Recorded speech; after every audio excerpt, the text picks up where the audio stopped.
नमस्कार, मैं धीरेन्द्र पांडे मौजूद हूँ आज ग्राम भिलकी 822 में, जहाँ बिजली विभाग के लापरवाही से एक पालतू गाय, जर्सी पालतू गाय की मौत हो गई है। पूरा मामला अगर हम आपको बताएं तो मामला ये है कि ये बिजली विभाग का जो तार है 440 वोल्ट, इसको एलटी लाइट या बिजली विभाग के भाषा में क्या कहेंगे, ये तो ज़्यादा जानकारी नहीं है अपने को, पर ये घर कनेक्शन के लिए मेन लाइट जाती है, ये वही सप्लाई है। इसके टूटने के वजह से ये गाय जो सामने हमारे वीडियो में दिख रही है, ये गाय मृत अवस्था में वर्तमान में यहाँ पड़ी है। और यहाँ गांव के कुछ लोग उपस्थित हैं, हम इनसे बात करेंगे और जानेंगे कि क्या है पूरा मामला और ये तार कब टूटा, कैसे टूटा और किसकी गाय है। तो आइए हम इन्हीं से बात करते हैं। क्या कहना है आपका, ये गाय की यहाँ कैसे मौत हो गई, मतलब कब टूटा ये तार, किसकी गाय है? हमारा नाम है गिरजा शंकर तिवारी जी। ये हमारा खेत है।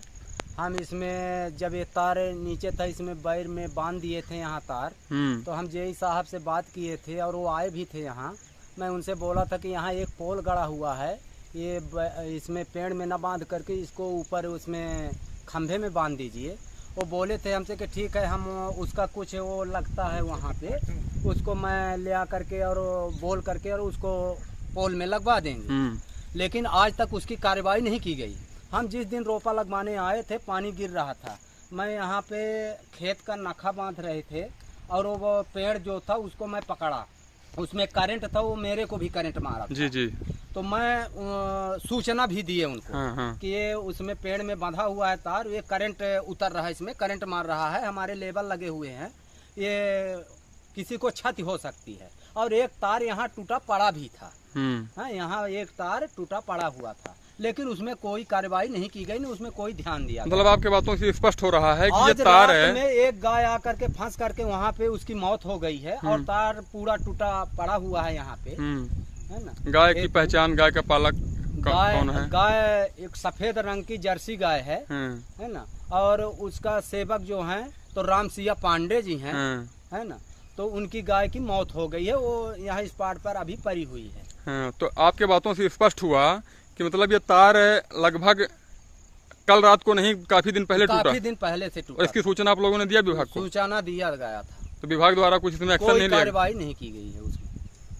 अब देखिए कितनी बड़ी लापरवाही है सभी के सामने। मतलब ये बात खुद आए थे, मैं उनसे भी बात किया था कि पोल में ये बैर के पेड़ में मत बंधवाइए तार को, उसको पोल में बंधवा दीजिए, लेकिन वो पोल में न बंधवा कर बैर के पेड़ में बंधवा। थोड़ा सा दिखाना चाहूँ इस तार की स्थिति, अगर तो साफ तौर पर देखिए हमारे वीडियो में दिख रहा है कि जो तार 2 फेस है, यहाँ पहले 3 फेस तार था, जो एक फेस आज नीचे गिरा है वर्तमान स्थिति में, और एक फेस तार विभाग द्वारा आके इस बैर के पेड़ में बांध दिया गया।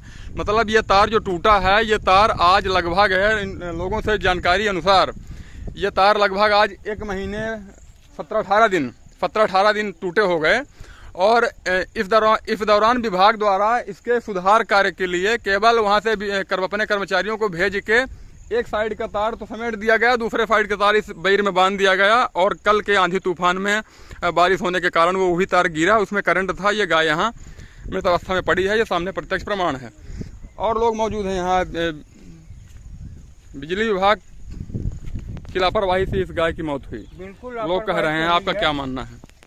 बिल्कुल बिजली विभाग की लापरवाही है, क्योंकि जेई साहब खुद आए थे जब ये तार टूटा था पहले, तो इसको जुड़वा रहे थे, तो खुद यहाँ खड़े थे, वो गाड़ी में बैठे थे, उनको बताया भी गया बैर में के पेड़ में वो बंधवाए, जेई साहब खुद थे।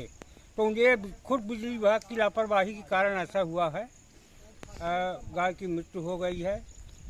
संयोग ये था कि वो किसान बच गया जिसका खेत में तार गिरा है, वो रोपा लगवा रहा था। बिल्कुल बिल्कुल, बड़ा हादसा भी हो सकता था। इसी खेत में रोपा लगाने के लिए सीजन चल रहा धान रोपाई का, और उस वक्त यहाँ लगभग 40 से 50 लेबर, 30 लेबर तो खेत के अंदर घुसे ही रहे होंगे। अगर ये तार उस दिन गिरा होता तो एक बहुत बड़ा हादसा हो जाता।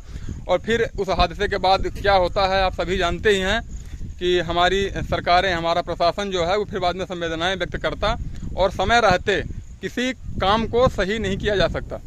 लोग कितना भी सूचना दें और सब जर्जर स्थिति में, खासकर बिजली विभाग का काम जो चल रहा है वो किसी से छुपा नहीं है।